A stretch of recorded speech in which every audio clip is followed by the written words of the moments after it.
Good morning team, Ben Savva here.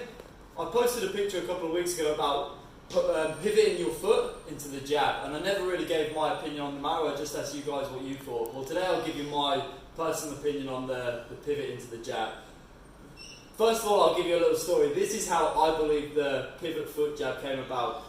I think that maybe once upon a time, a personal trainer from, say, Fitness First decided they wanted to learn how to hold pads for their clients. So they went to a boxercise course or one of them sort of courses. And in them courses, they don't want to teach you in too much detail. It's too much hassle to explain, like a left rip moves in this direction, therefore you've got to work your body mechanics to generate the most power in this direction, and vice versa with your jab, your cross and all this. So they just make it a generic setup that every punch is the same. Therefore, if you throw a cross and pivot your foot, you should throw a jab and pivot your foot. If you throw a rip, you should pivot your foot, etc, etc. It just makes it easier to teach if everybody just knows this is what they should be doing.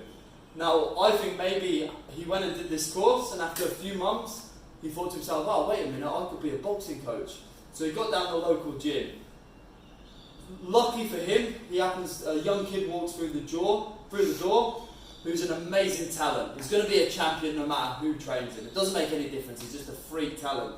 Now this kid goes on to win a title, wins loads of titles, and then he becomes a boxing coach himself, and now he believes that this is how you should punch.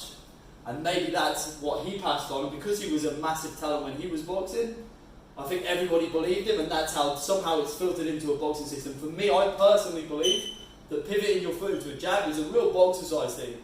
You don't see boxers doing it. I've never seen a boxer, even the boxers that do it in training, I've never seen anybody do that in a fight. It doesn't exist. For me, I don't believe pivoting your foot adds any power to something going this direction. Now, if you've got the classic amateur boxing stance, which is roughly toe to heel, so you're pretty side on anyway, you can't really, how much pivot are you going to get, even if I stand a little bit more square on? Doing that isn't going to make any difference. I can easily pivot my hip to completely side on without having to pivot my foot. It doesn't make any difference. Now, if you're a bit more of a brawler and you stand more square on, why would you want to do it now and take your other shots away from you? If you're this sort of position, the chances are you're the sort of fighter who's looking to have all your shots available to you at mid-range, well, in which case you don't want to put yourself in this position.